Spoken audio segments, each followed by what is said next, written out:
Welcome everybody to today's news conference. We're very appreciative of everyone attending as we officially introduce head coach Ben McCollum. A rundown of today's schedule. First, we'll have President Wilson, followed by Henry B. and Patricia B. Tippie, Director of Athletics Chair Beth Getz. We'll then turn it over to Coach McCollum and conclude with questions. Beth will then be available on the side over in front of the backdrop for a side availability. The news conference will be streamed live, so we will have microphone holders to pass around for questions. We do ask that you please raise your hand and then identify yourself with your name and affiliation so Coach can put a face with names. And lastly, there will be a transcript for today's press conference. So without further ado, President Wilson.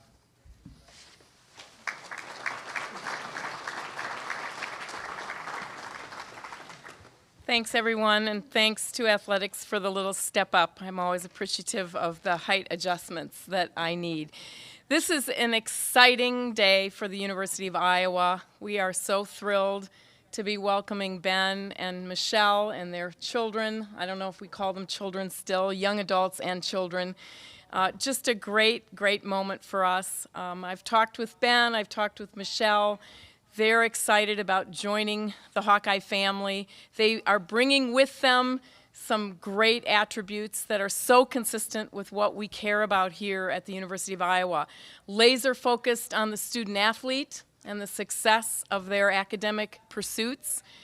An incredible commitment to community. And we all know that's what the Hawkeyes are about. And of course, a desire to elevate the fan base and elevate the University of Iowa across the country and maybe even across the world. I don't know. We'll throw that in there as a little challenge. So great day today. Very excited. Please give Ben a big welcome and a Go Hawks. Thank you.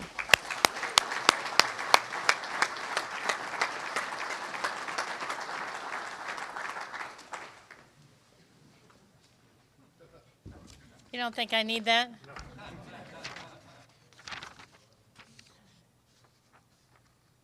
Just a moment, please.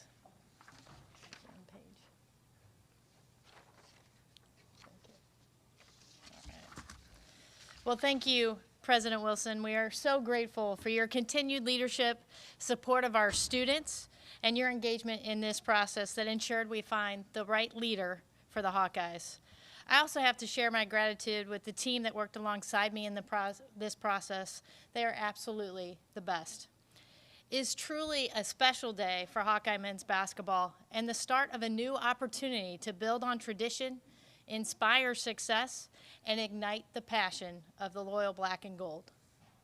First, let me thank you all for being here today to help me welcome head coach Ben McCollum.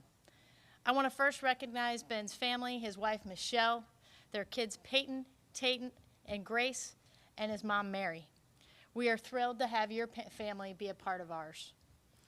As quickly as I became convinced that Ben was the guy we were looking for, I think it was the time with the family that sealed the deal. Your team at home is certainly as wonderful as your team in the locker room. A shout out to our amazing students who are here in a show of support, and my gratitude to our alums, fans, and generous supporters whose passion allows us to build programs that inspire, excite, and make you proud to be a Hawkeye. Ben has an exceptional mind for the game, a relentless competitiveness, a commitment for truly developing young men on the court and off. I first spoke with Ben almost 4 years ago in another search at a different moment in his journey and mine. But the same things being shared about him then, about his ability to build culture and success. Before his name was known outside smaller coaching circles, people were taking notice of what he was able to achieve on the court and the way he was going about it. It was impressive then, and it's well known now. We can talk about the numbers and who else, regardless of sport, holds a winning percentage of over 80%. His 12 straight conference titles, the 4 national championships, the 31-4 season with a program in transition, the list of household names from successful coaches like Shaka Smart, Buzz Williams to Grant McCausland that call him for advice to help identify gaps in their system. An efficient offense that empowers athletes to be creative and looking for opportunity coupled with his suffocating defense. Ben is an outstanding coach and has an innate ability to identify and develop talent. He sets high standards for his teams and tailors his system to meet the strengths of his athletes. Ben was born right here in Iowa City, and both he and Michelle called Storm Lake home. Ben idolized Chris Street, attended Hawkeye basketball camps, and he can list almost every Hawkeye starter for the last 3+ decades. And he even accompanied his mom, as I understand it, to law school right here on our own campus. Ben has roots here, and to be sure, that's a special part of this story, but not why I thought Ben was the perfect leader for this program. Coach is a proven winner, a teacher of the game. He creates teams that are defined by their hard work and culture. In the short time I have gotten to know him, he is a person of character, a man with values that align with those we hold so close. He is committed to developing his athletes to reach peak performance on the court, but more importantly, prepare them for a lifelong success outside of sport. I am confident that under Ben's leadership, I will add to the legacy of teams and athletes that embed themselves in the memories of this loyal Hawkeye fan base. Stay in the moment, Coach. Enjoy the process, and know that the Hawkeye Nation is going to be behind you the whole way. Please join me in officially welcoming Coach Ben McCollum.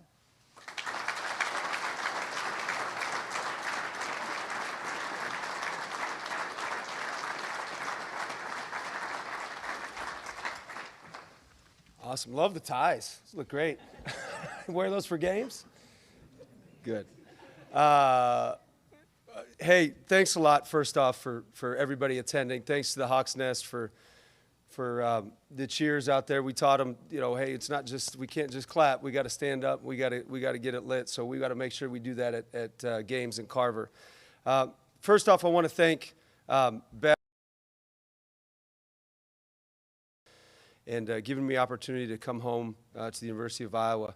Iowa City, I was born here, lived here for 4, 5, 6 years of my life, and have cheered for the Hawkeyes for a long time.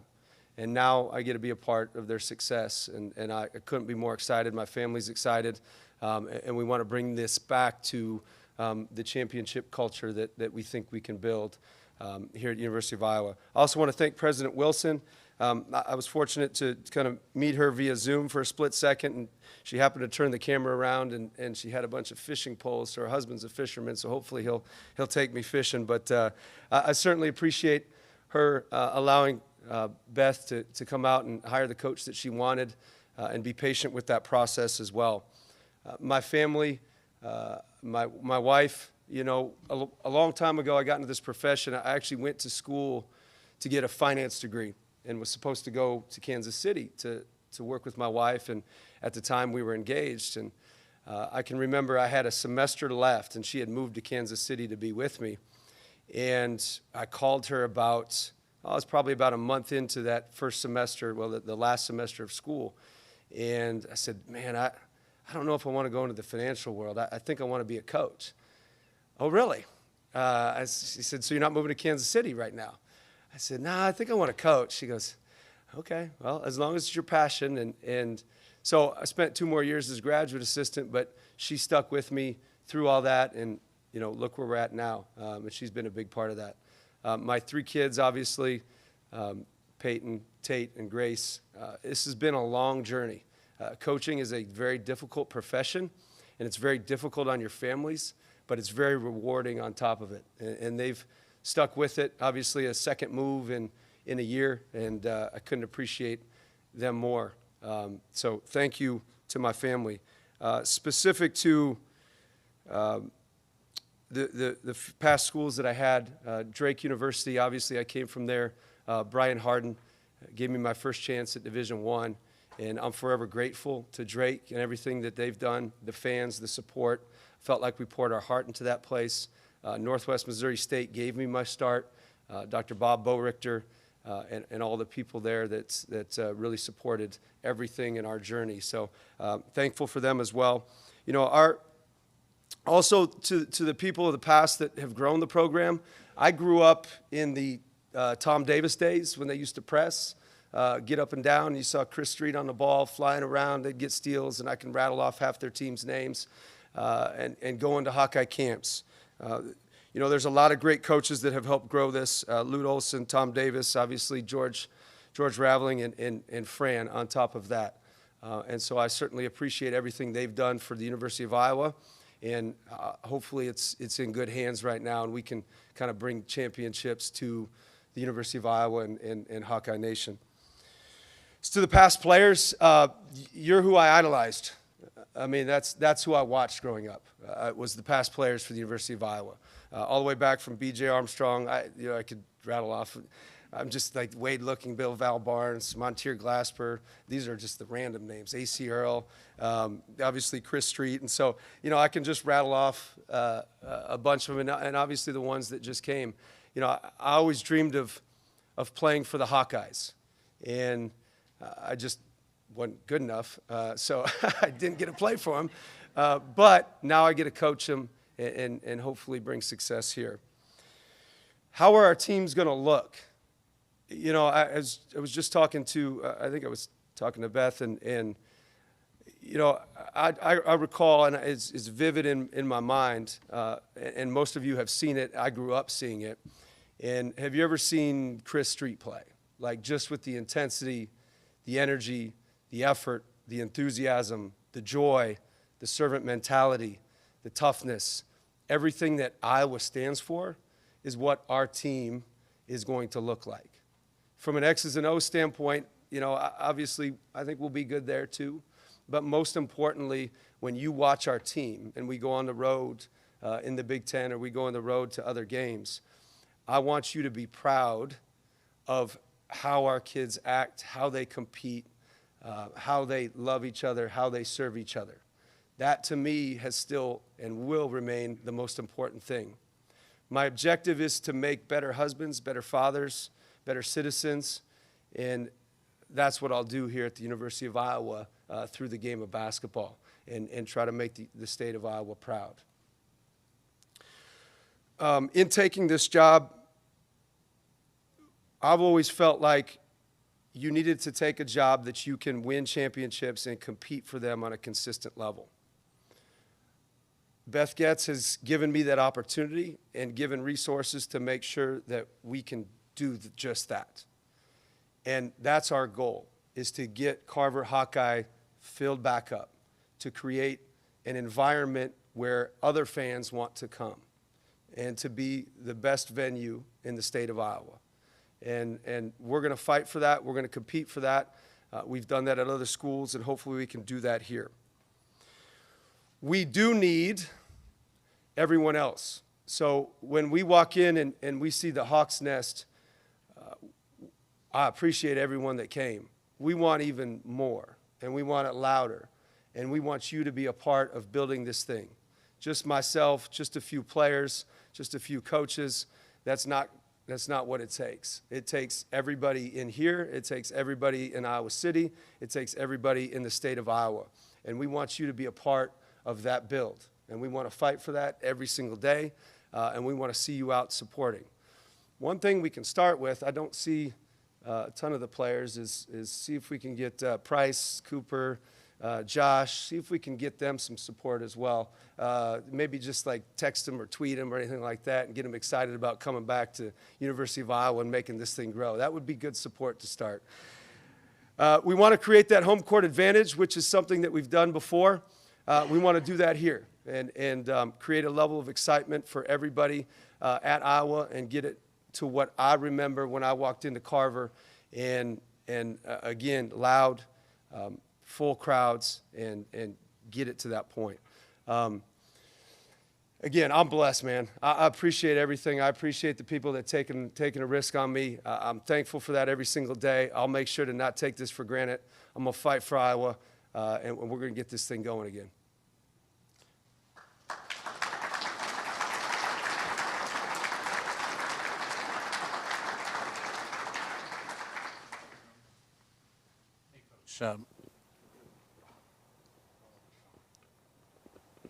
Coach, Tom Kakert with Hawkeye Report, and welcome. I wanted to ask you about how you're going to build this team. What you learned last year from having to build from scratch, the lessons of portaling and such these days, and what do you learn positively and negatively from that experience? Positively first, tough kids win, connected groups win, groups that serve each other win, kids that work with a level of humility win, and that hasn't changed. So with the portal, you have to make sure you can identify those intangible talents very early, because the physical gifts are pretty easy to identify.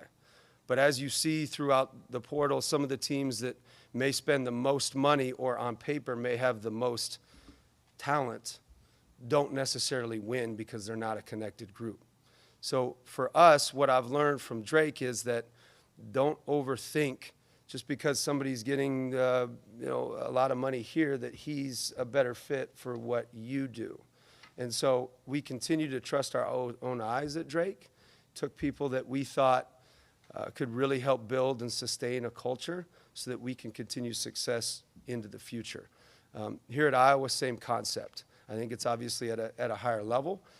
You do have to take certain transfers, but again, that goes with Hawkeyes making sure that we try to retain some of the kids that are wanting to go into the portal right now and do it quickly. And again, so I've said it takes everybody to get those kids back. Like, that's what it's going to take, and that's what we want. Because they're tough kids, and they're Iowa, and they'll be great for us. But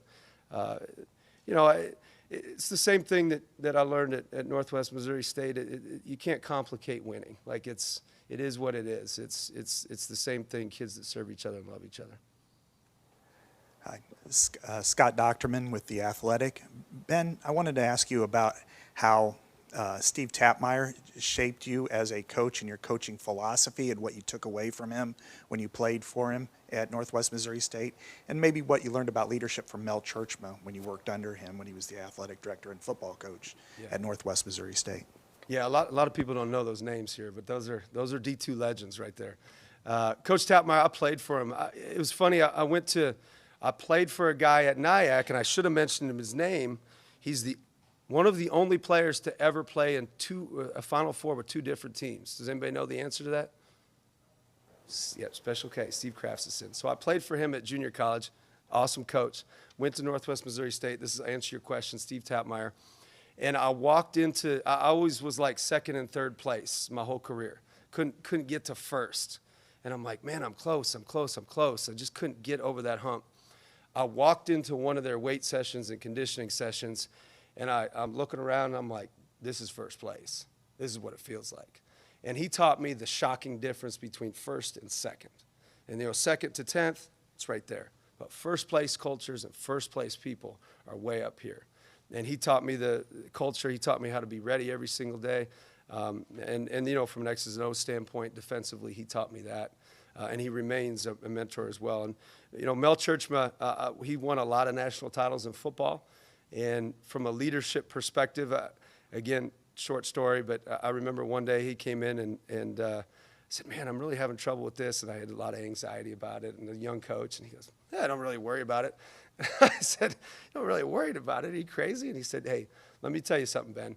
We are both wired different. It doesn't make you any better or worse than me. And so it was kind of profound advice that, hey, the way you do things is the way you need to continue to do things. Just because I'm this way doesn't mean you should be that way. And so both of them have had a big impact on my career. Hey, Ben. Elliot Clough, Hawkeye Beacon. First of all, congrats. Secondly, regarding the way you guys played this year, I know it's been different with all of your teams regarding how you approach tempo and such like that. But what I'm curious about is how you get players to buy in to playing good defense, but also not high tempo. I mean, a lot of teams like to emphasize tempo maybe as opposed to efficiency, like I know is important for you. Yeah. So efficiency is number one. I think from an offensive perspective, you want to be efficient. Why do you want to be efficient? Because you can set your defense. So if I put the ball in the basket more times and you have to take it out of bounds, I can set my defense. If I take a good shot and get you in rotation, I can get an offensive rebound. So shot selection and the ability to get quality shots equals efficiency, which allows your defense to set, which allows you to play good defense. Why this year we didn't have the shooting that our teams at Northwest Missouri State had. So for instance, some of those teams would have 5 guys on the floor at a time that were 40+%, and 1 or 2 that could shoot 50% from 3. And so from an efficiency perspective, we were always top 5 in the country at all levels consistently. Do we want to play slow? Slow to me is not, it's low possession games would be better because it's popping, it's moving. We just didn't have enough shooting to get a good shot that quick. But I tell you what we did win is, I would say, the greatest plaque that NCAA used to send you these statistics plaques, right? So they'd used to send you like effective field goal percentage, fewest turnovers, and these big plaques. And one year I got the greatest plaque of all. And it was a plaque of led the NCAA in wins. And that's what I always felt like you should coach your team to is trying to win. But from an offensive perspective, yeah, I would prefer to play faster. I would say probably middle of the pack is usually where our teams would sit. But we're going to make sure that we play the best way that our personnel has success. And that's just what it was this year. But we'll always play defense. Yeah. Hi, Ben. Mike Halas, Cedar Rapids Gazette. I read, and if I'm wrong, just shoot me down right away, but I read that you were impressed by the art of war and that you're a big believer in imposing your will. If that's so, could you expound on that? Ooh, that's a deep question.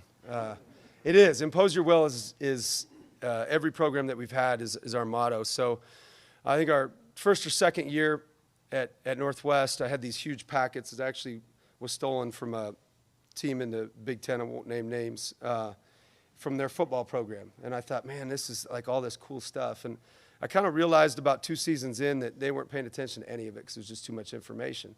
So I'm like, what's my favorite? Like, what can permeate the whole program? So we just put one sheet in their little binders, and it was impose your will. And so our intention is to impose your will on everything that we do. So defensively, we want to tell you what to do.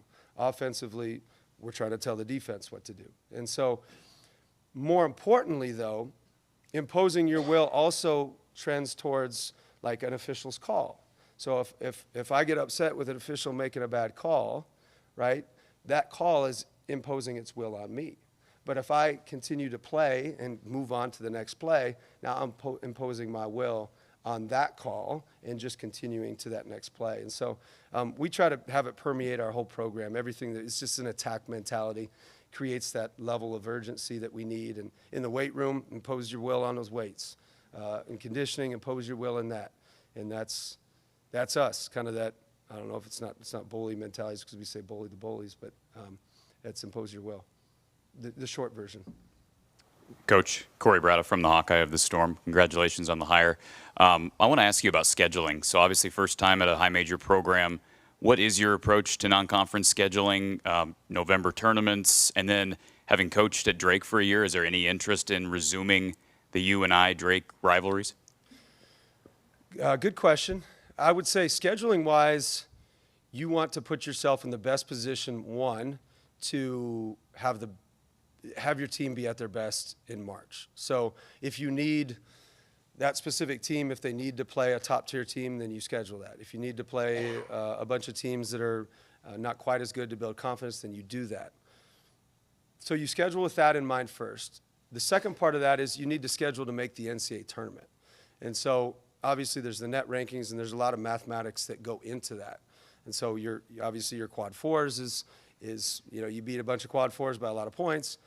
Going on the road versus a quad 3 or quad 2 doesn't make a lot of sense, just from an analytic standpoint to be able to make that NCAA tournament. Specific to Drake or UNI, good question. I don't know on that. It probably depends on if that allows us to make the NCAA tournament better. Now, there are some unique situations that you will play just because it's fun for the fans, and that might be number 3 as well. I'm not afraid of those either. Ben, Jeff Dubroff, KCCI back here.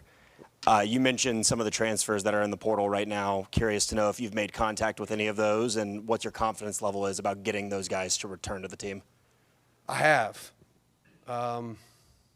Depends on if we can get some of these Hawkeyes on them too. You know, I think we just need to make them understand that it is home and that we're coming back out to support them and we're going to fight for it. And, you know, how cool would it be for some of them to be a part of, you know, obviously they finished towards the bottom, but now moving up towards the top, and they're the reason for the change. Like that to me is as cool as it gets. And that's our sell to them. And we're going to continue down that path, and we're going to fight for them to maintain and beat, because they're loved here. Like you know, we love our Hawkeyes, we love Iowa, and you know, we want them to stay. I feel like it's going good, but I don't know. We'll find out here. Blake Hornstein, Hawkeye headquarters. Ben, congratulations. I know you got the sport coat on right now, but typically on the court, you're going dress shirt and tie. Could you remind me why that's the choice of fashion for you? And just seemed like it was a medium for you to connect with the fan base at Drake. So how did that all come together? I used to wear different colored ties and shirts and pants, and then I realized I was terrible at matching. And so I went to the white shirt and tie. And then when everyone else kind of went to the like casual look, I always thought in every other profession and like our level of coaches, we make a lot of money, right? And other people in professions have to dress with a level of professionalism. And I'm not saying other coaches are unprofessional, because my assistants don't wear that, and I think they're very professional. But I've always thought that that's what I needed to wear to act like a pro. And just my thought, my theory, just because everybody else has to do the same thing that's in other professions. So that's why I do it. And then it just becomes comfortable, and then you get superstitious, and then you wear the same color every day, and then it's a problem. But yeah, it looks good. So. Hey, Coach, Matt McGowan with the Daily Iowan. For players who weren't on the Iowa roster and are in the portal right now, what's your recruitment pitch to them? You know, here, the big recruitment pitch to them, one, it's the University of Iowa. Like, I think it's a big deal. I think it's pretty cool to be here. I love the campus. I love everything surrounded. I love the support. I love the fans. I've been around it my whole life. So you sell that, number one. Two, the relationships that we're going to have with them is a big deal. So we sell the people. So we'll sell the people that my assistants, my staff, will sell anyone that's in the program at that point. And three, just making sure that they understand we've won a lot. And if you want to be infected with some of those winning characteristics that we can bring to the table, this is where you should be. And if you want to go somewhere else for a certain amount of whatever, then go do that. But we're going to make you better. The last thing is with our recruiting pitches, I always tell kids, like, don't necessarily go to the school that always wants you the most. And this may not make sense. Meaning, some schools recruit differently than others. Some people will just surround the kids and it's like, I want you, I want you, I want you, I want you. Well, you want them for their talent, which, yeah, that's true. There's certain people that I want for their talent as well. But more importantly, I want them because I see their talent and I feel like we can make it that much better. So choose a school that does the most for you. And Iowa offers that with our coaching, with the university itself. Like, we can change kids' lives. And so we want them to choose essentially selfishly by coming to the University of Iowa. Ben, Todd Brownell, Camp 1600 ESPN in Cedar Rapids. I know you were pretty deliberate in waiting to make the move to Drake last year in Division I. I'm wondering if there's anything that you learned about yourself in your 1 year at the Division I level. I learned that I could move. You know, our family did from a personal perspective. I think it was really difficult, you know, when you put roots in the ground at Northwest Missouri State, have a lot of success there. You know, I felt like I continued to give to that community consistently. You know, from a Division I perspective, what did we learn? The same thing wins, man. It's just, it's the connectivity of your group. It's toughness. It's all those things. We didn't win a lot of warm-up contests. You know, a couple of the kids that started probably couldn't even dunk. They could, actually, but I like to make fun of them. But we were the most connected group out there, We were the toughest group, and we were able to win basketball games. So I learned quite a bit, and a lot of it was just it was just me understanding that that does still happen at these levels, right, at Drake. It's not like we have to get this earth-shattering. Yeah, you need talent. Well, I got talented guys, but it doesn't need to be earth-shattering, and does every position need to be the same in regards to talent? No, you need connectivity, toughness, and great kids. Ben, Tyler Tashman with the Des Moines Register. Nice to meet you. What's you've touched on it a little bit, but your vision for what you want to build this program to be? I mean, your objective is to win championships. Like, the reason, like, we went to Drake was because we felt like we had an opportunity to win the Missouri Valley Conference Championship and get to the NCAA tournament.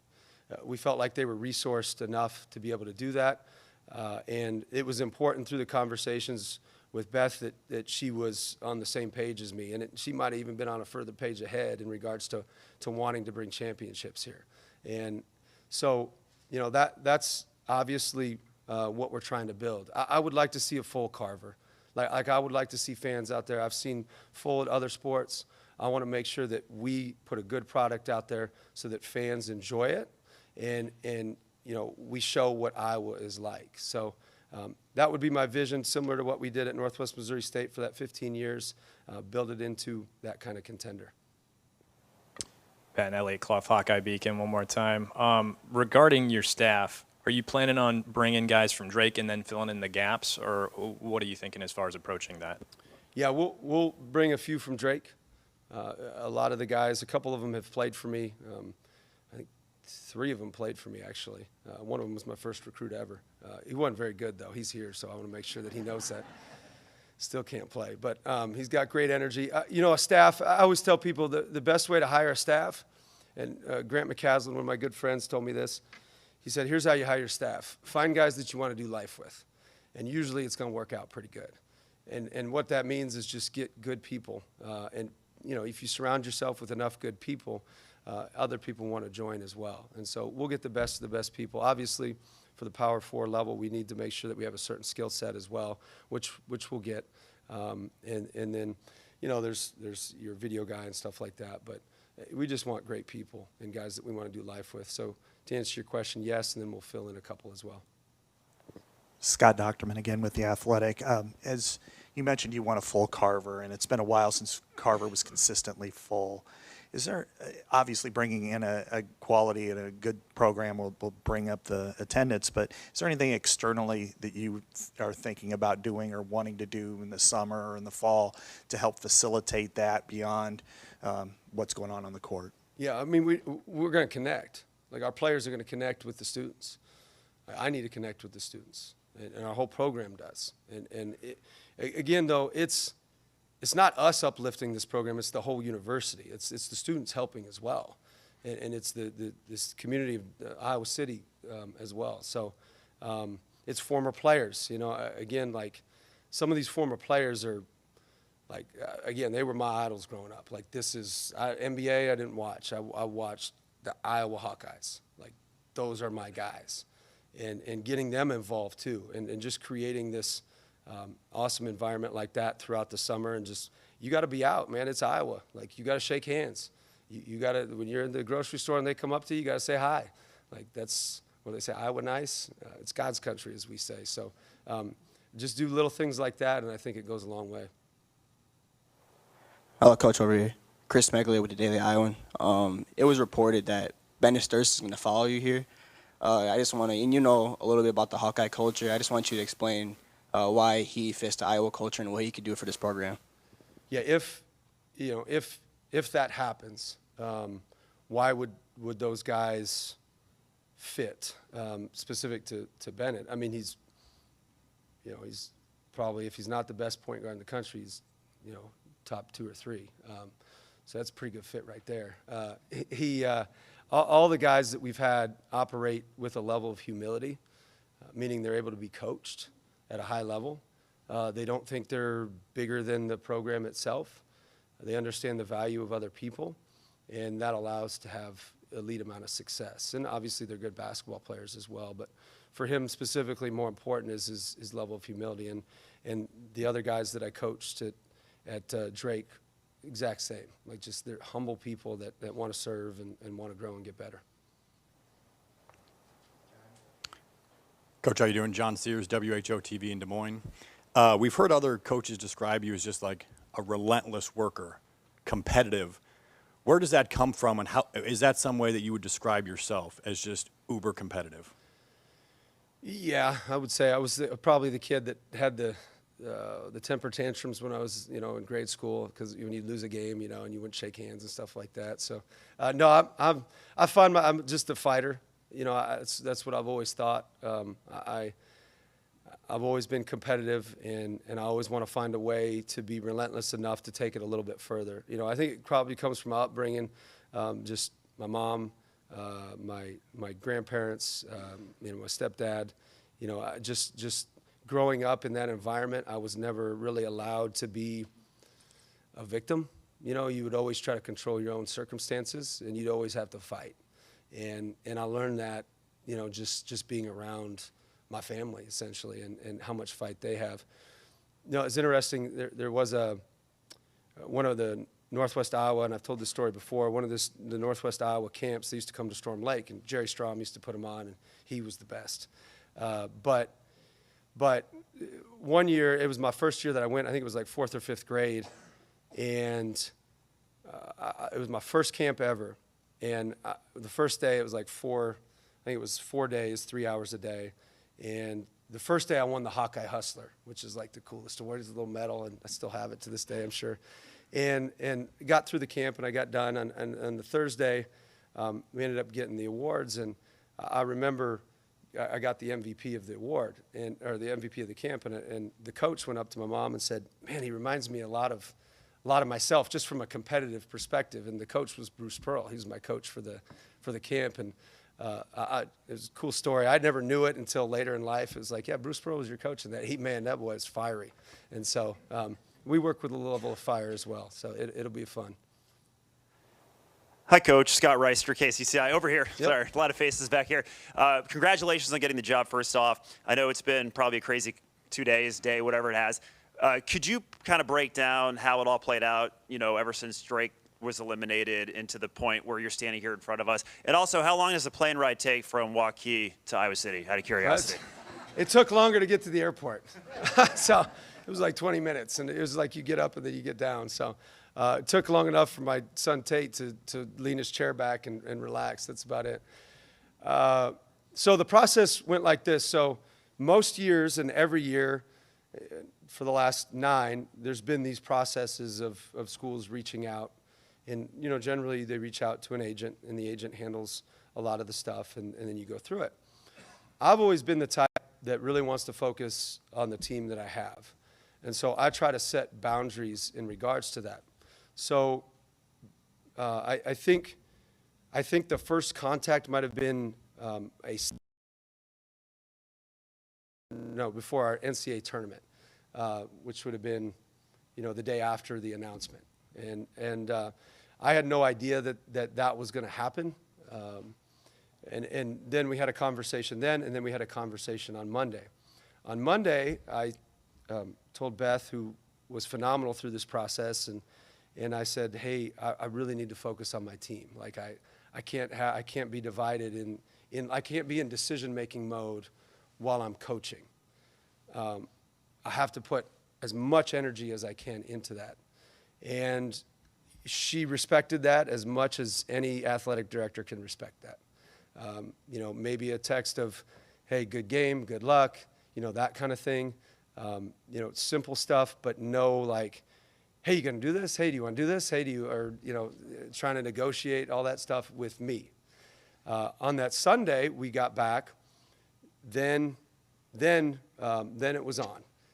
And then obviously because I was so patient, and I certainly appreciate every part of that. That's what pros do, and ended up making the trip to Iowa City Sunday, and then Monday morning at I think maybe 6:30 a.m., 6:45 a.m. I signed the papers and committed. So that was it. But no, it was it was kind of a short process because of how long Beth allowed me to coach my team. And again, I can't say that, I mean, that's as I appreciate that about as much as anything. And that also says what kind of athletic director she is, you know, she's trying to build something bigger than just a transactional conversation. And so we're going to fight for her. We're going to fight for the University of Iowa because of a lot of that. Ben, Tom Kakert, Hawkeye Report again. I wanted to ask you about point guard play. It's been a hallmark of your teams. What do you look for in a point guard when you're recruiting them and how you develop them? You got to have an unselfish kid, you know, I think first and foremost. And all my point guards have been very unselfish. They've always averaged more with me than they have in high school. And so I kind of force them to be great, essentially. You have to trust your own eyes in regards to their talent, athleticism, et cetera. Most coaches will watch and they'll get a visual of what he's supposed to play like because of what he looks like, and they won't actually watch how good he is. Like Bennett, for instance, you know, he looks like he should be mowing your lawn, right? You know, just a 6'4", sandy-haired, and you know, but he's long and he's athletic and he's got a competitive fire as much as there is, and he actually has his own lawn mowing business, ironically. You know, and then my point guard before that, Trevor Hudgens, point guard before that, Justin Pitts, Deshaun Cooper, all of them had that level of humility on top of it. So they're able to be coached consistently, and they're able to understand that they're not that special unless they have people with them. So the people with them allow them to be great, and vice versa. You know, Bennett would prefer to score 0 points and have everybody else score 20. I mean, that's his mentality, and that's never changed. And so that's how all my point guards will operate. 2 more questions, Coach. Hey, Coach, congratulations. Joey Dania from KWQC-TV in Davenport. Just wanted to ask you if there are any of your former players at Drake who, if they opt to go into the portal, who you're hoping will follow you here to Iowa other than Bennett. Yeah, if they go in the portal and they opt in, you know, you always look at anybody's in the portal. So to not be too specific or detailed, because I'm not sure who's in and who's out. So I don't want to actively recruit somebody like that right now. So, you know, we'll look at anybody that goes in the portal, to be quite honest. Hey, Ben, Elliot Clough, Hawkeye Beacon. Regarding going forward with a 2025 class, I know it can be a little bit difficult to bring a freshman into a situation like this, and I know you're looking in the portal and looking and possibly bringing guys who were on the roster last year, but I guess what's the plan to approach maybe bringing in somebody in the 25 class, looking at who you had at Drake, maybe Iowa has a signee? I'm curious what your plan is there. Yeah, no, I think you need, honestly, you probably just take the best players. So if there's a 2025 that's available and is one of the best players, then we're going to sign him. So I'm not afraid of that. I think to be a great program here at Iowa, I think it lends itself to building a culture. And so I think retention is probably your most important thing. And I also think making sure that your 15th, 14th, 13th, even 12th guy are guys that are developing and continuing to grow and get better so that they can become your 1, 2, 3, 4, 5 guys. 2 of my point guards actually redshirted. One's going to play in the highest level in Europe and actually signed a 2-way initially. And then the one before that was Player of the Year in Division II, and he redshirted as well. So I'm not saying we're going to redshirt a bunch of people, but I am saying high school kids, you do need to have some good quality high school kids in the program. Specific to 2025, we're going to take the best players. All right. Thank you, Coach. Thank you.